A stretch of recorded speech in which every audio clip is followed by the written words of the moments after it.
The gangster rap world has been shaken again, this time by the violent death of the performer known as Notorious B.I.G. Have you ever thought about how someone could be killed in public and no one ever gets caught?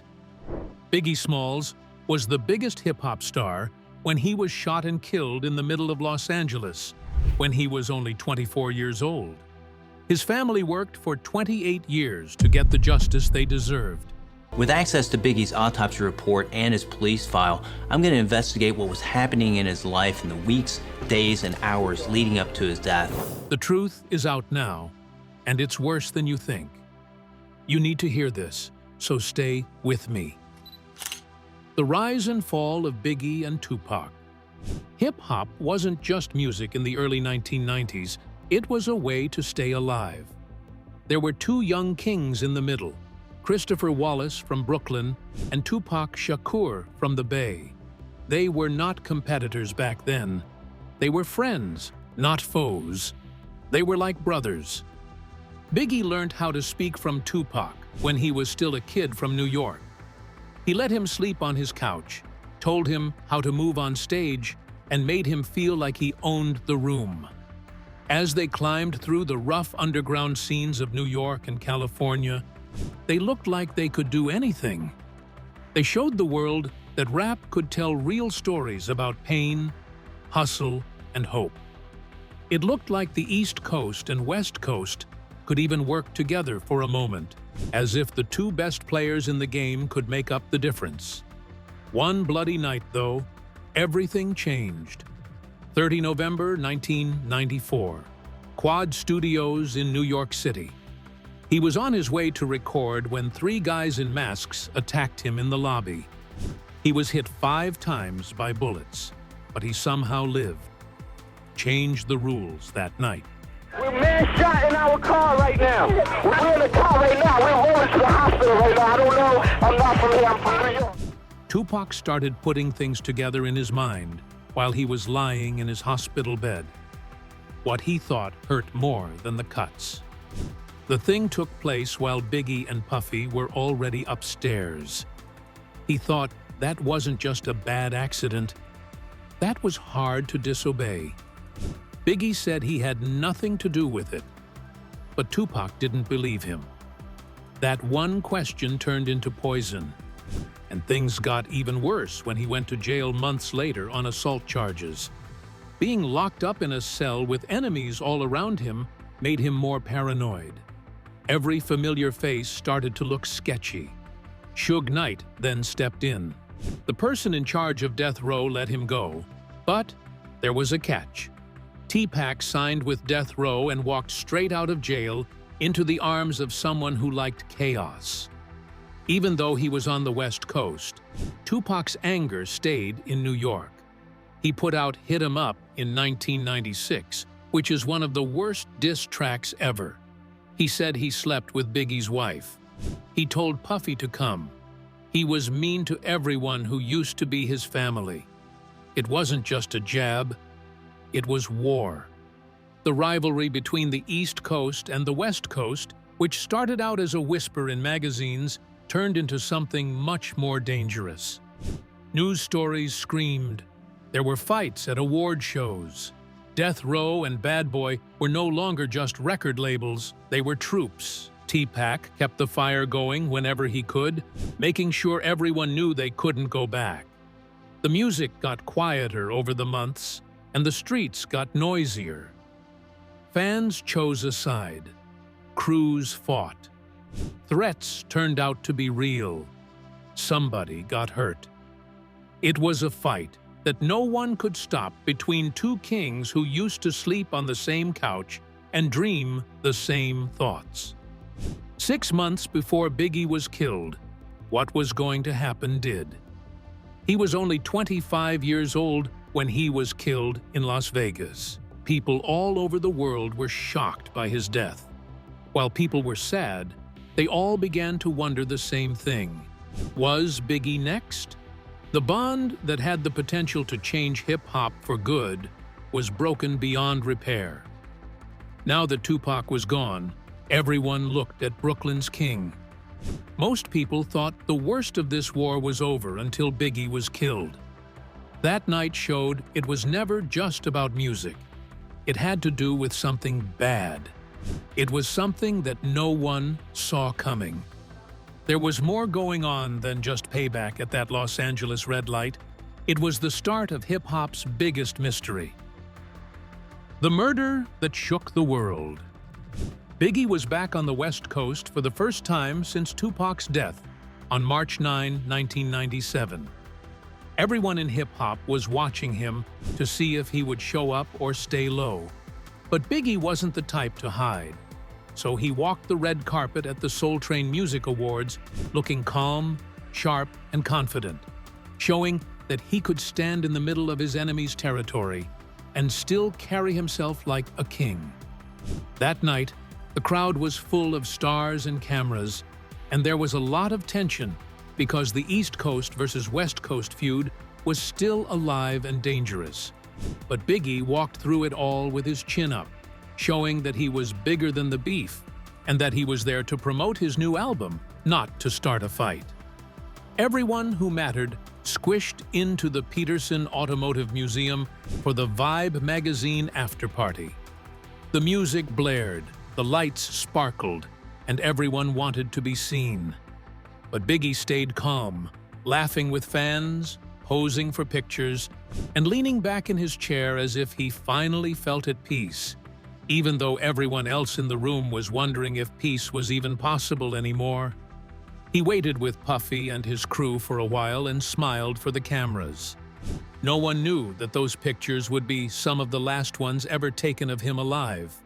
Because as the clock struck midnight, he decided to leave early, saying goodbye and walking out into the cool Los Angeles air to the queue of black SUVs waiting outside the museum.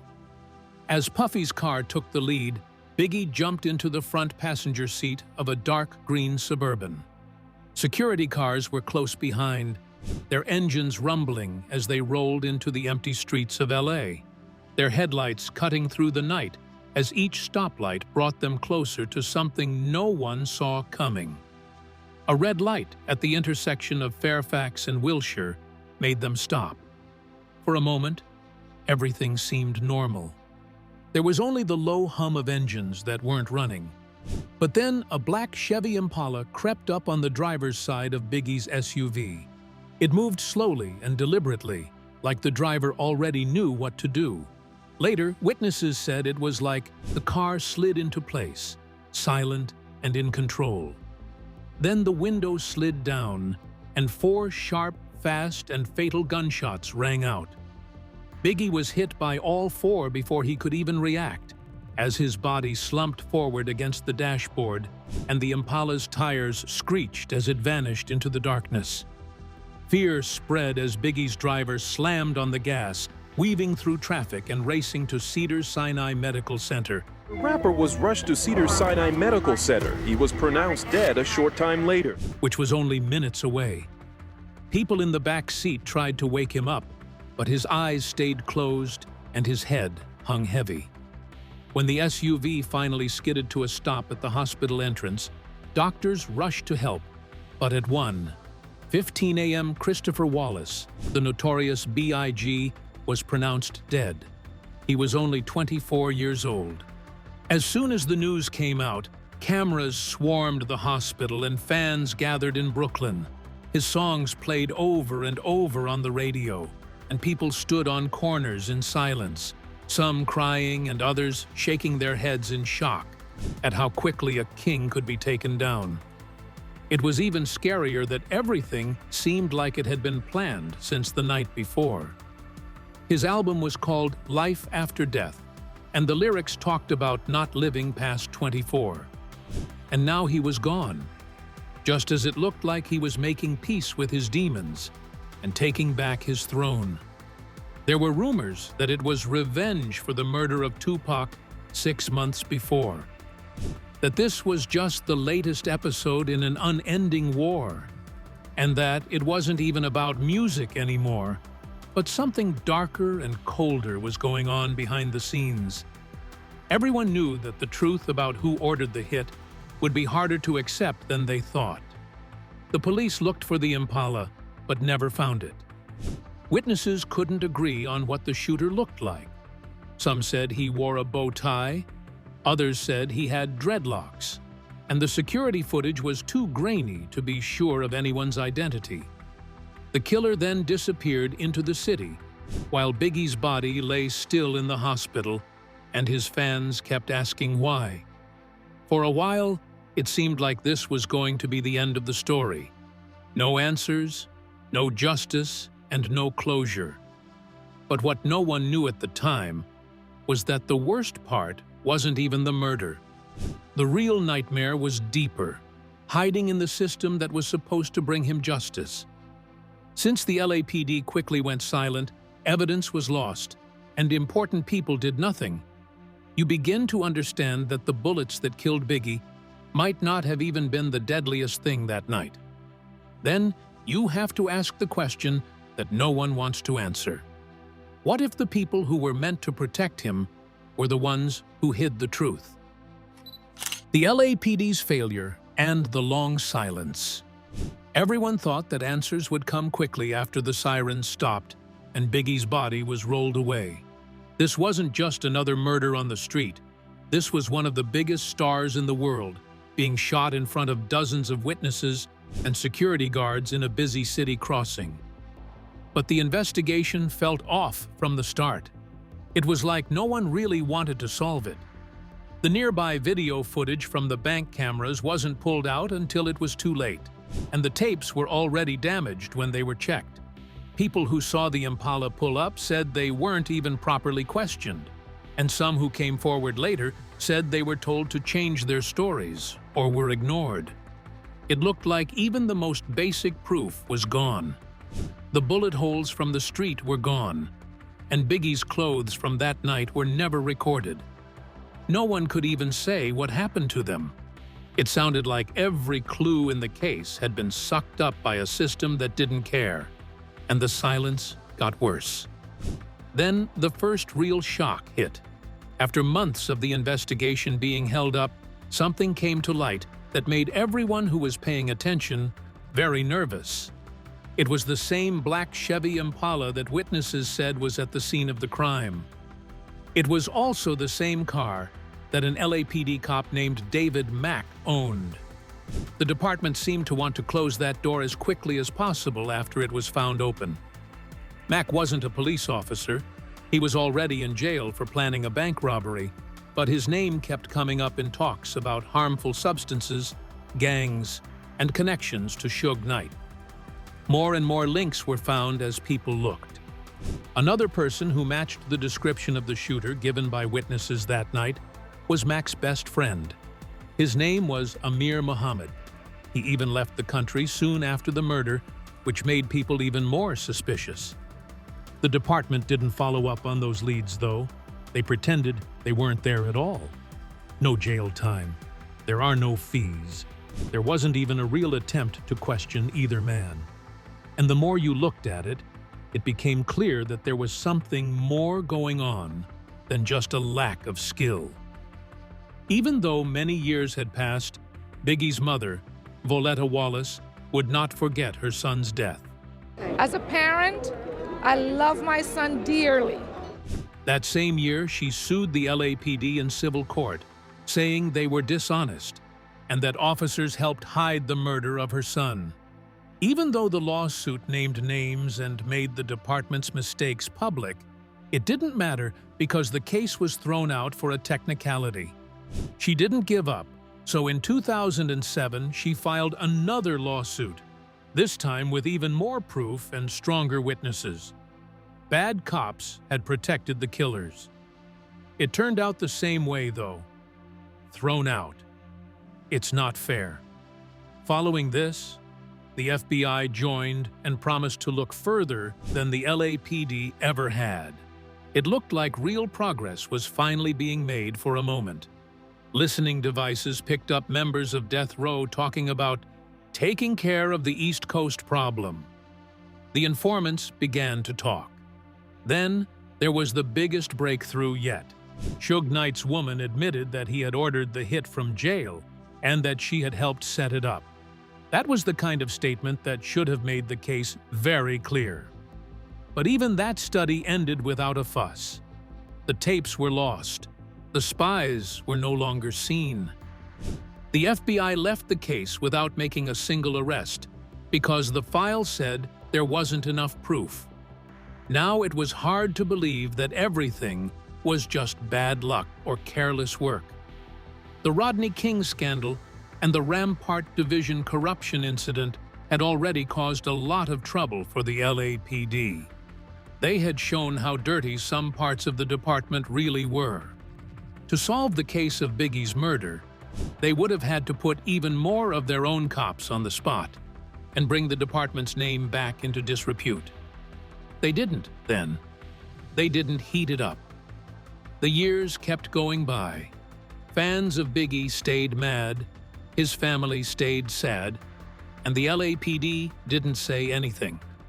Even though the case was still open on paper, everyone knew that it meant nothing. It kept coming back to the same people, name after name: David Mack, Mr. Amir Muhammad, Suge Knight. Even Suge's girlfriend's statement was kept secret and not looked at. It had all the pieces, but no one in power wanted to put them together because that would mean telling the truth about how bad the corruption really was. Suge Knight's shadow. Suge Knight wasn't just a music executive. He was a storm that moved through hip-hop with power, fear, and control. He made Death Row Records a powerhouse, not only by signing talented artists, but also by scaring anyone who got in his way. When the East versus West feud turned violent, he was the only person who could really turn it over the edge. His image followed him everywhere, and whether it was true or not, people thought Suge could take care of anything or anyone. He was tall and built like a linebacker, and his stare could freeze rooms. Suge had such a big impact that when Tupac was arrested in 1995, he bailed him out and gave him a deal right in the jail yard, turning the most dangerous rapper in the world into Death Row's most dangerous weapon. When Tupac first came out, he was loyal, angry, and ready to fight. Suge fed that fire until it spread like petrol on pavement along both sides. But when Tupac was killed in Las Vegas the next year, Suge didn't back down. The man charged in Tupac Shakur's murder is speaking out from behind bars for the first time. Instead, he became colder, quieter, and more dangerous. Suge is said to have blamed the East Coast and everyone linked to it behind the scenes. Suge thought Biggie was part of the same bad boy machine that killed Tupac, even though there was no proof that Biggie had anything to do with it. When Suge broke his parole in 1997, he went to jail, but his influence didn't end at the prison walls. Instead of calling or writing letters, he found ways to talk, plan, and give orders through people. One woman in particular was the key to a secret that had been kept hidden for years. During jail visits, that woman, who was thought to be his girlfriend, pretended to be his legal assistant. This meant that her talks with Suge weren't recorded like they would be during a normal visit. Outside of him, she was like a ghost saying things that no one could hear. Later investigations found that she didn't just deliver words. She also delivered orders to a man named Wardell Poochie Foose, who is a known gang enforcer and has worked with Suge for a long time. The message she sent was easy: Biggie needed to leave. The cash then came. Investigators found that $13,000 in cash was quietly moved through Suge's crew just days after Biggie was killed. The cash wasn't moved through contracts or banks, but rather by hand, off the books and on the street. That number was chosen at chance. In South Central LA at the time, that was the going rate for a gang hit. There are no bills or records, just money for violence and silence. As rumors got stronger in courtrooms and on wiretaps, people began to wonder if Suge had planned Biggie's death as revenge for Tupac's death. This wasn't because of business or beef, but because in Suge's world, loyalty meant killing. It was years later that Suge was in court for a different murder case. Yeah, Marion Suge Knight, Jeff, pleaded no contest in the courthouse behind us here, and today he was... When reporters asked him about Biggie's death, he smiled and said, "I know who killed Biggie, but I ain't telling." There was no confession, but there was also no rejection. It was a warning for Suge that he still thought he had the upper hand, even though he was locked up in a jumpsuit. The empire Suge had built, a label that used to put out classics, had changed into something darker. It was no longer based on platinum songs, but on fear, control, and violence. Death Row made it so that business and the streets were mixed together, that they were one and the same. Artists weren't just hired, they were surrounded by gangs, constant threats, and rules that were not written in contracts. People who didn't follow the rules were quickly erased from Suge's world, where security teams were necessary for success, and beefs didn't stay on wax. It was like he was a boss, but not the kind that sat in boardrooms. He made sure that no one crossed him twice. So, when the police finally looked into the money, the calls, and the whispers, they found that they all went back to him. Because in Suge's world, you either bowed or cut yourself when you got close to the throne. Greg Kading's breakthrough and Poochie's deadly ride. The case stayed open for years, gathering dust while Biggie's family kept asking for answers, and the LAPD kept saying they were still investigating. But behind the scenes, it was clear that no one wanted to touch it until Greg Kading stepped in. In the late 2000s, the police quietly put together an independent task team to look into the killings of both Biggie and Tupac again. This time, they needed someone who wasn't afraid to follow leads that other people had missed. Kading wasn't flashy, but he never gave up. He was a tough cop with a reputation for solving gang cases, and he saw right away what others had missed. He put together his task force with care, picking detectives who knew how gangs worked, could talk to sources, and could go into areas where police weren't supposed to be. He went through old files, wiretap transcripts, and secret witness statements to find statements that gave his side of the story. Not only did he talk to the same witnesses again, but he also found new ones, gang members who were finally ready to talk, even if it was only in whispers. I got a better idea of what was going on over time. One name kept coming up: Faust, Wardell, Poochie. His name wasn't rap. He wasn't even working in the field. But on the streets of Compton, everyone knew who he was, a hitman for the mob Piru Bloods, who Suge Knight trusted to solve issues. He was quiet. He did not desire fame. Poochie was the one Suge chose to deal with Biggie, according to people who talked to Kading. Kading put it all together, bit by bit. People who saw Poochie that night said he looked and weighed the same.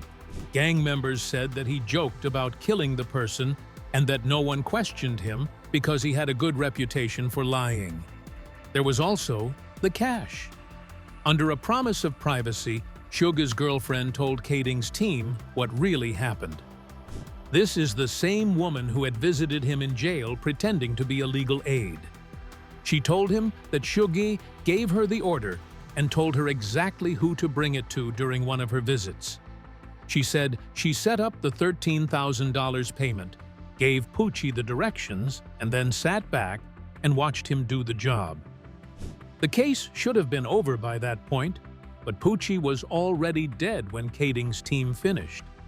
In 2003, he was killed in Compton by being shot 9 times while riding his motorbike through his own neighborhood. Before the courts could, the streets shut him up. The case was solved but unprosecutable because there was no person still alive to put on trial. During interviews, in his book Murder Rap and Every Other Chance He Got, he said it. Biggie's death was no longer a secret. The truth had been found, but no one in charge was willing to say it out loud. because it would cause problems the city couldn't afford. If they admitted it, it would prove what everyone already thought, that Suge Knight planned the hit from prison, that he used a woman and a gang enforcer to do it, and that at least some cops helped hide the proof to protect themselves. It looked bad. It was risky. That's why no one was ever put on trial. Greg Kading wasn't interested in politics. He didn't care about keeping people's good names. He thought the case was over, fixed, closed. The LAPD was quiet and careful with its findings. There was no news conference and no arrests. This showed that even the truth was too heavy for the city to carry. That part hurt the most. Even though everyone knew who fired the gun, no one wanted to answer the bigger question. Who else was really to blame for letting it happen? The king who never left. When Biggie's body finally got to Brooklyn, the streets were closed off as if the whole city was holding its breath. This wasn't just a funeral, it was a coronation for a king whose rule ended too soon. Tens of thousands of people crowded the sidewalks, crossed the street, stood on roofs, and hung from streetlights to get a better look at the white horse-drawn carriage bringing his body. Every block had a radio that played his voice, and the sound of his words bounced off of brownstones as chants of "Biggie, Biggie" filled the cold March air. It seemed like everyone in New York thought today was his. Inside the church, the people who loved him the most were crushed by it all. His wife, Faith Evans, passed out in the middle of the service. She was so sad that she had to be helped out of the church with tears running down her face. Many people had called Diddy their brother. He walked the 8 miles in the rain with his head down step by step, like a soldier giving his last respects. It wasn't calm. It wasn't tidy. The goodbye was rough, loud, and full of life, like only a giant could give. The album came next. Life After Death came out just 2 weeks after he died, and people were still upset about it. Every song on it felt like a prophecy, like he knew it was all going to happen, and wrote his own eulogy before the shots hit him. The record didn't just sell, it went platinum, and became one of the most important works of hip-hop history. It also showed that Biggie's words could still shake the culture after he died. Tracks that seemed like confidence before now sounded like lessons left by someone who already knew how this story would end. His mother never stopped fighting. Voletta Wallace kept his name, his music, and his memory alive. She was strong in a quiet way, even when the system failed her son over and over. She walked into courtrooms and stood in front of speakers to make sure the world knew who her son really was. She also stared down officials who lied to her face. What he left behind didn't lose its power over time. It only got stronger. Biggie was inducted into the Rock and Roll Hall of Fame in 2020.